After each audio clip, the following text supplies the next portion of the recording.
This is going to be a very interesting section because we are going to finally replace Pusher and we are going to have our own WebSocket server. And for that, we are going to create a completely different, a completely separated project for that. And in that way, it is going to be very clear and it's going to be very specific, the separation between the WebSocket server and the regular applications using the regular WebSockets and real-time connections.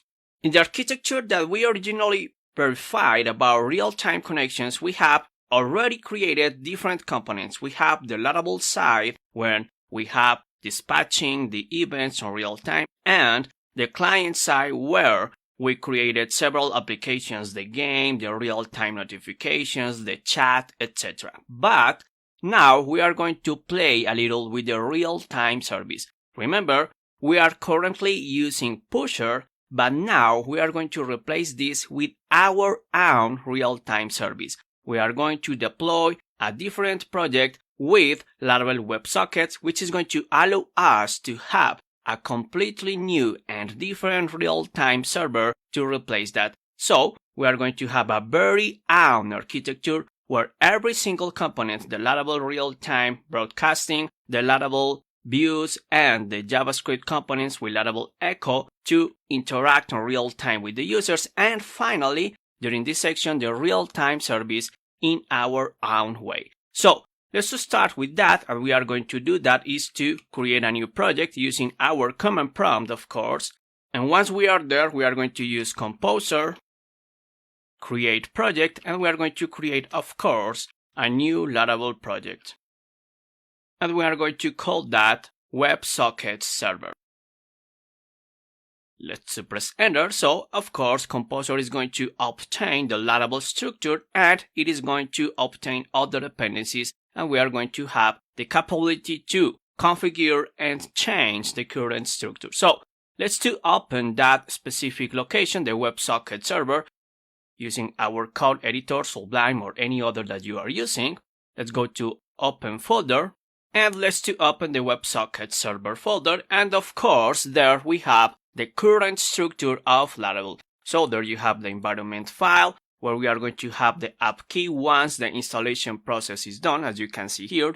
Additionally, we need to configure the database connection, we need to specify the app URL, so let's just start with the database connection. Remember, we are going to still using SQLite. You are completely free to use any other, but in case that you want to use, as me, SQLite, we need to create a database.sqlite file into the database folder of our project. So let's go there, new file, database.sqlite. So then we just need to configure our application in the environment file. But to avoid any kind of conflict with the modifications, we are going to start and wait the installation process to be done. So once it is done, as you can see here, we already have the environment file with the app key, and we can continue modifying the database connection, which is going to be SQLite. And remember, we just need to comment all those lines to use the default locations of the database file for SQLite, which is here exactly. Then, this is very important. Remember, before of this, we had a separate application working, or that might work, in the local host or the local IP in the port 8000. Now, we are going to do basically the same, but to avoid any kind of collision, we are going to change the port. So this is going to be in the local IP address, but in a different port. This time is going to be in the 8001 port. That time, once we have both of them running, we are not going to have any collision, and both of them are capable to run completely independently and separated. So, if everything is okay, we should be able to save here, and just to be sure, we can start our PHP Artisan server. Remember, you can use any other local server, you can use XAMPP, WAMP, a virtual machine, you can use Docker, whatever that you prefer is your local environment. And remember, that means that if for some reason you are not using this IP address or this port, so you need to reflect that in this app URL. You need to change this for the corresponding host or the virtual host, and additionally the corresponding port if it is the case. Now, once we are in the console, we can specify a different port in the case that you are using PHP Artisan Serve, and this is going to be the port 8001. So let's just press enter and we can go to our browser. And there we can, of course, access this specific location in this different port, and you can see how it is working. So at this point, we basically repeated the same. We have the brand new Laravel project, and we are going to start preparing and configuring this in the following classes to add the Laravel WebSockets package, configure it, and so on. Let's see you in the following class to start giving some shape to this project. See you there.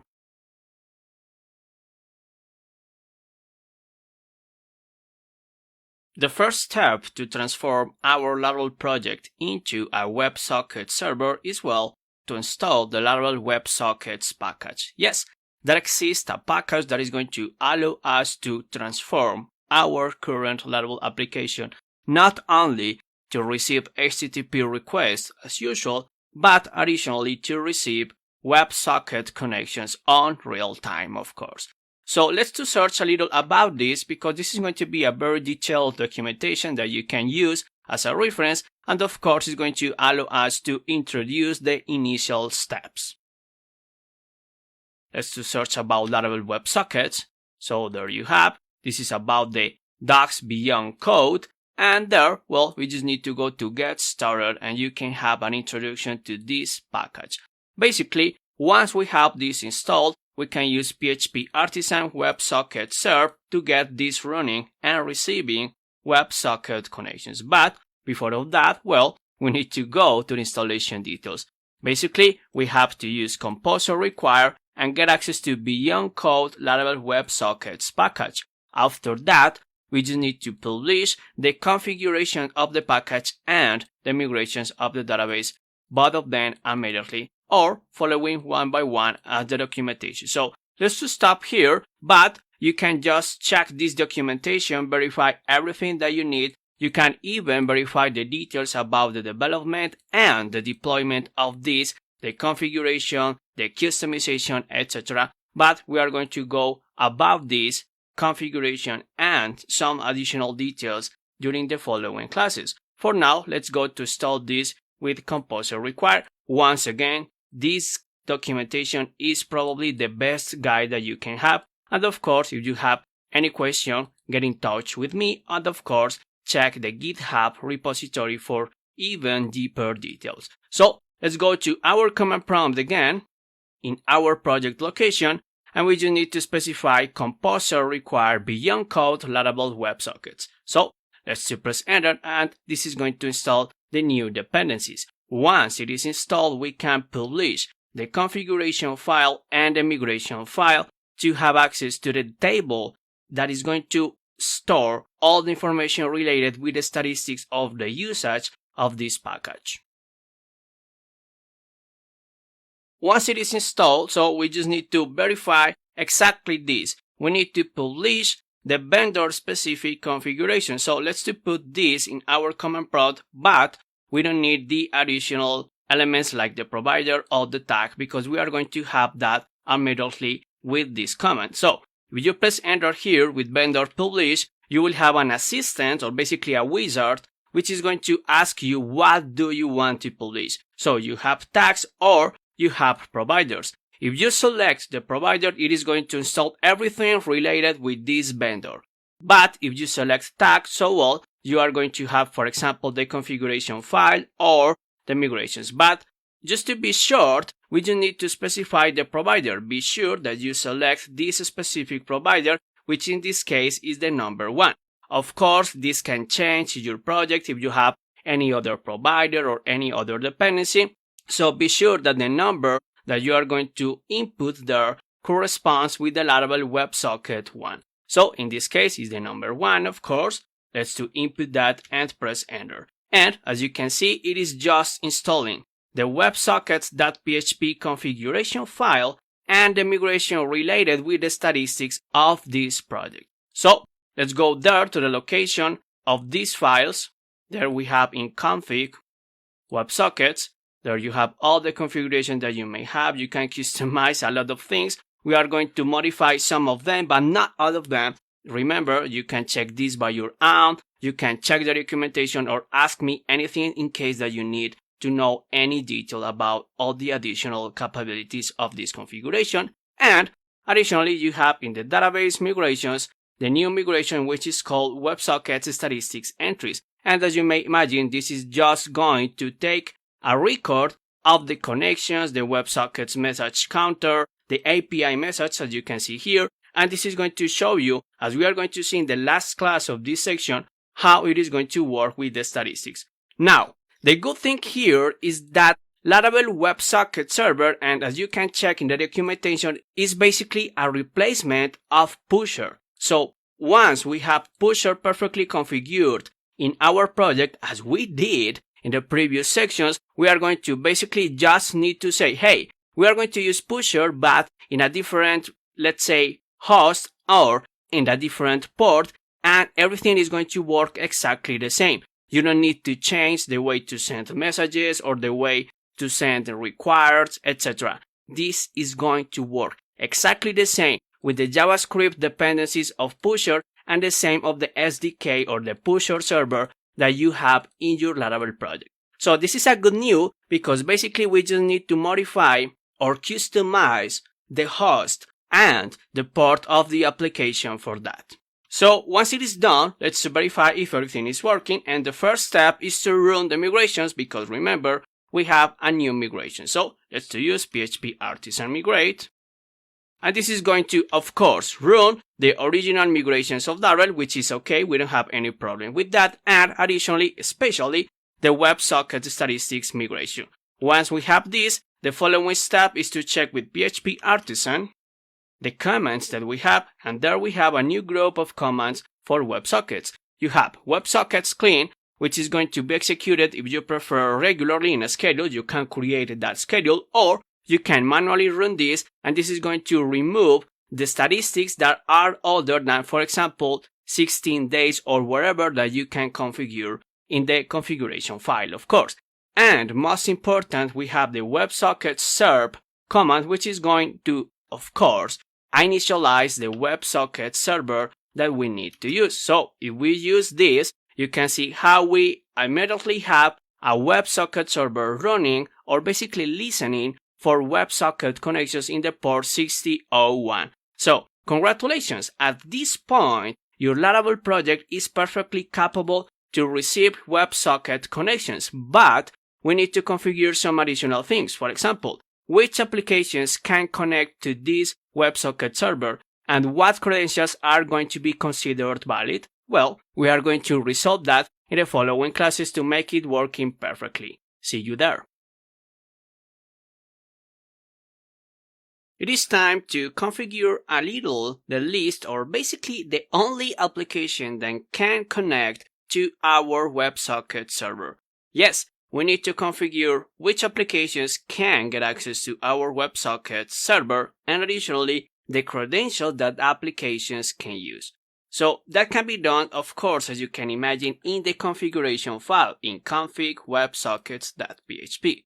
There we have an apps entry when we have an array. This array may have several applications that you may need, 1, 2, or 3, but in case that you have a lot of applications, I strongly recommend you, if you prefer, to configure or basically implement a different app provider. The app provider is the class that is going to say to the Laravel WebSockets package how to resolve the applications and the credentials of that applications to be accessed. So, if you check the definition here, basically you need to say how to load the list of WebSockets applications. Here, this is just getting from the configuration file in WebSockets apps, but you can take that from, for example, the database, a JSON file, or something like that. Just be sure to implement this if you need it. But in regular cases, you are going to have, let's say, 1, 2, or maximum 3 applications working on real time,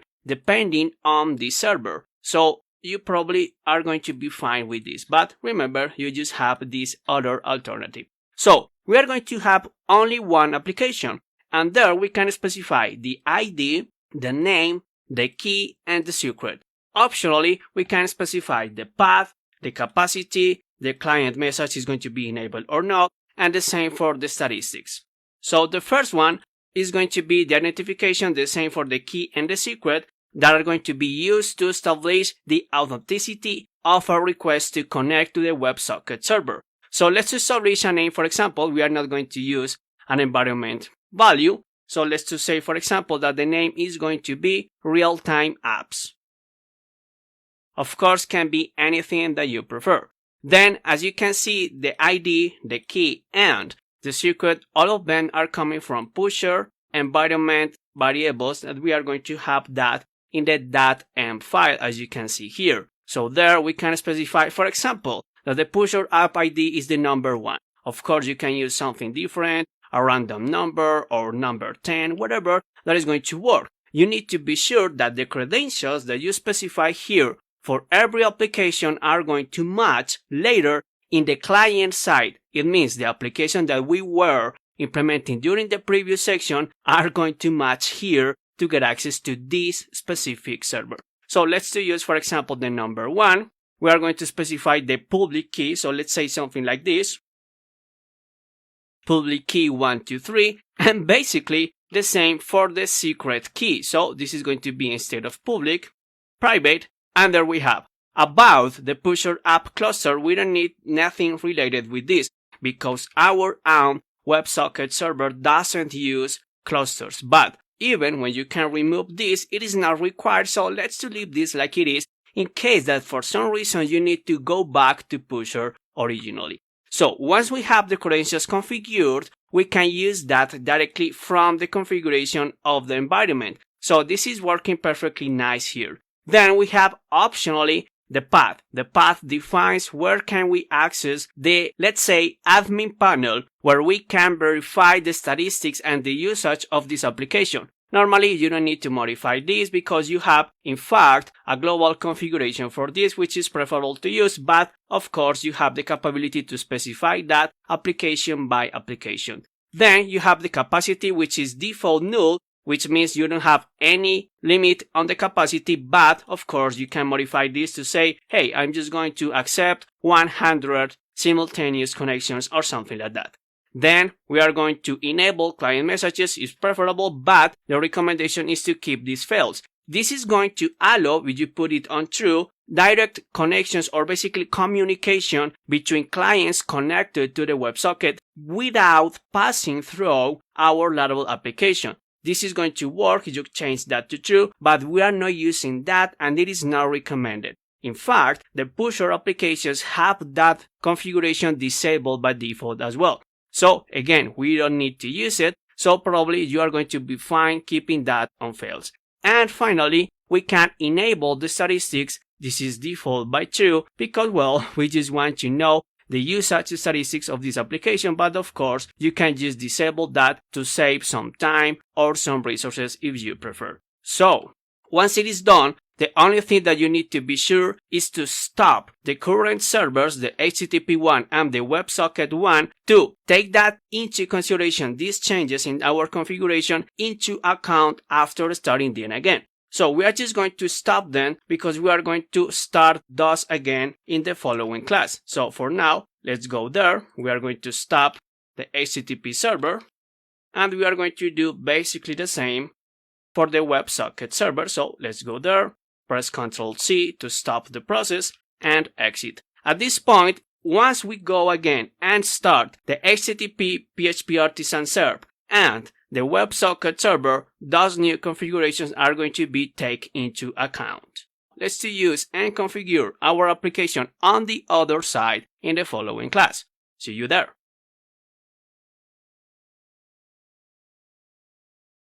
We are almost there and this is time to, well, go to the other side. It means the previous Laravel application that we were creating and preparing during the previous sections are in real-time applications where we are going to be there and configure differently the way as pusher is going to establish the connection. Basically, the only thing that we have to do is to say, hey, please use this host and this port. So let's go there. Remember, we are not here. We are not in WebSocket server. We are going to be now in real-time Laravel. the project where we have all the views, all the routes, the configuration, the preparation of pusher, etc. This is the application that we are going to be working now. So the first step is go to configure the connection between Laravel and our real-time server, the Laravel WebSocket application. So let's go to config, and there we need to go directly to broadcasting. There you have in pusher the different elements that you can configure, the key, the secret, the options. Yes, we need to configure differently the key, the secret, and the app ID, but additionally we need to specify some options, which are the host and the port, as I said. So we need to specify a new position. This time is going to be the host, and this is going to be exactly the same as the local IP address. And then we need the port, which is going to be basically the port that we have running our WebSocket server, which is going to be 6001. Then we need to specify this on the client side. It means in the echo, in the Laravel echo configuration, which is on the JavaScript, we need to say the host and the port to be used. And additionally, we need to go and specify the new credentials to access this new WebSocket server. So let's go first there in our AMP file, and there we can specify the values for pusher app ID, key, and secret. And remember, the cluster doesn't matter so much. So remember, these need to match, and if you check in your WebSocket server, the same credentials that you configure need to be there. It means the app ID is going to be 1, we have public key 123, and the same for private key 123. So let's copy this, and we are going to use exactly the same credentials here. We have the new app ID, the same for the public key and the private key. So at this point, our client application, the real-time Laravel application, is capable to authenticate and establish connections with our WebSocket server, but we need to go to the other side, from the JavaScript side, to establish the new configuration. So let's go there. We need to go to resources, JS, bootstrap.js, and of course there we have the echo configuration. And there, additionally, we need to specify the host and the port. But this time this is going to be WS host, which is going to be exactly the same.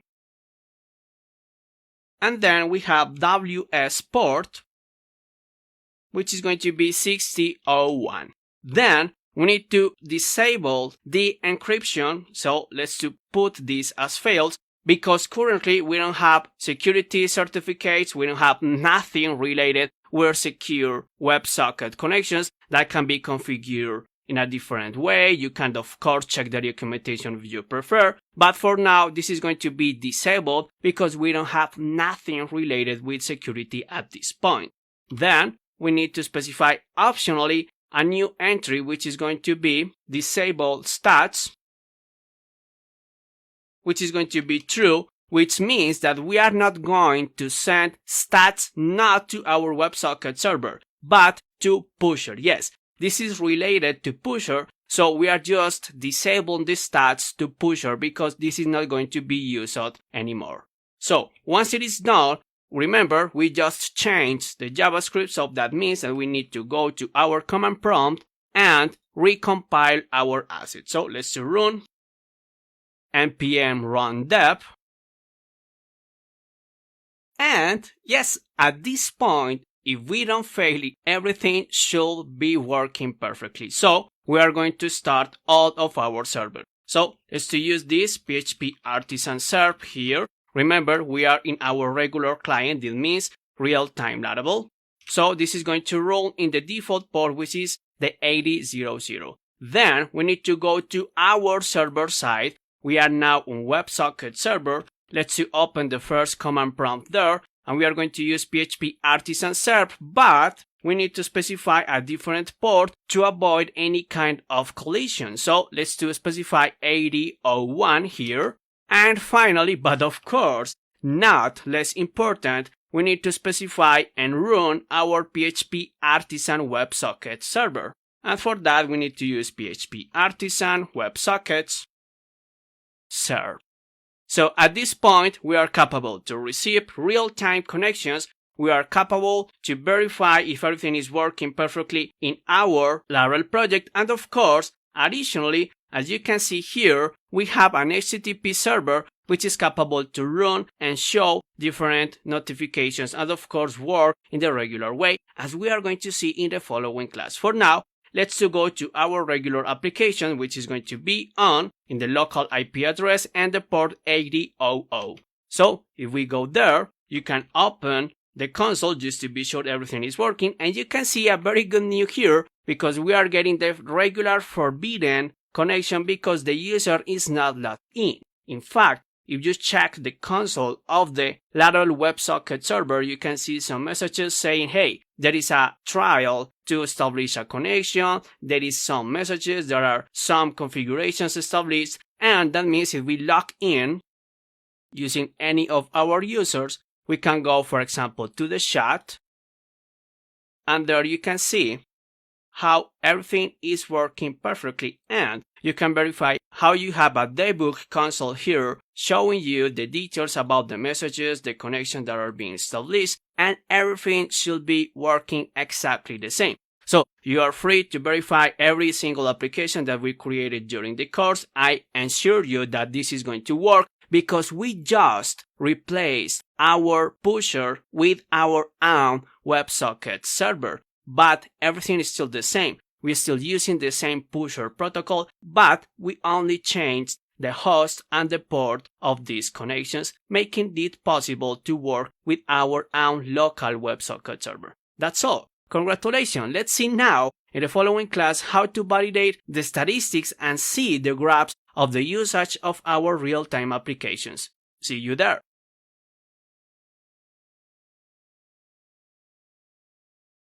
We are finally here, and the last step is just to verify how to access the statistics and verify the usage of our real-time server. In that way, we can configure, we can prepare, and optimize the usage of this. So, well, the first step is that we can configure that, and I'm going to show you how. In your WebSocket server project, you can go to Config, WebSockets, and there, as you remember maybe, we have the path configuration. So there we can specify how can we access our, let's say, admin panel to verify the statistics and the usage of this. So let's just change that to, for example, panel, and additionally you can modify some others too. For example, you can say how is going to be the interval in seconds for refreshing the statistics. Let's say that we're going to change that to 30 seconds. Of course, you can use whatever that you prefer, but remember, if it is a very frequent interval, it is going to add a lot of information into your table, so you probably want to change this if you prefer. Now, once we have this, remember, we just changed the configuration, so I can recommend you to stop every one of your servers, especially related with the server of WebSockets. So let's just stop this, and we are going to start that again for every one of our applications. So we just stopped the HTTP server for our WebSocket, and the same, of course, in the WebSocket server as well. So let's start this again. The same for the PHP Artisan server here. Remember, we are using a custom port.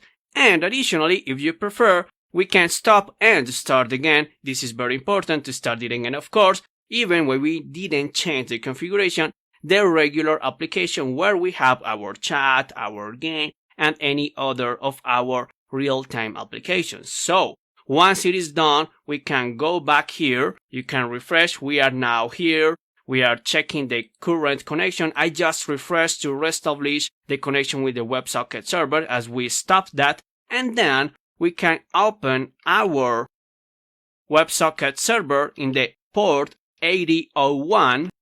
And then as we configured, we can go to panel and voila, there you have this working. But of course, then you need to specify which application you want to use. In this case, we only have one, but in case that you have several, well, you just need to pick this one and click on connect. There, you are going to see the statistics working. You can see the quantity of connections that you have at this point. We have, for example, one. You can see here, if I refresh, this is going to still working. So let's to log in.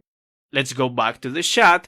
And you can see how every 30 seconds, or if you prefer to hardly refresh, this is going to show you the details after connecting. So you can see here, we are sending messages, and you can see if I put this side by side, how this is going to work. So there you have, if I send a message, you can see how this is going to work exactly the same. So you can see how this is showing that we just broadcast an app event message sent, and you can see here the connections on real time, the same for the messages and the API messages. Everything is going to work exactly the same. Just be sure to keep the session in. It means that the session is active for this user. If you can establish new connections, of course, you can do that with different users. So let's use, for example, the test one user. So let's log in there. And you can see how this is now showing that you have 2 connections active. And of course, if you send a message, this is going to be working on real time, and you can see the statistics here. Additionally, if you prefer, you can create events from here to debug or just to, let's say, intercept your messages or verify if everything is working properly. But be sure that you have configured your real-time connection here to get this working properly. For now, you can see that everything is going to be working exactly the same. You have the statistics, and you can be very happy because you have your own Laravel WebSocket server working perfectly and for free. See you in a following class.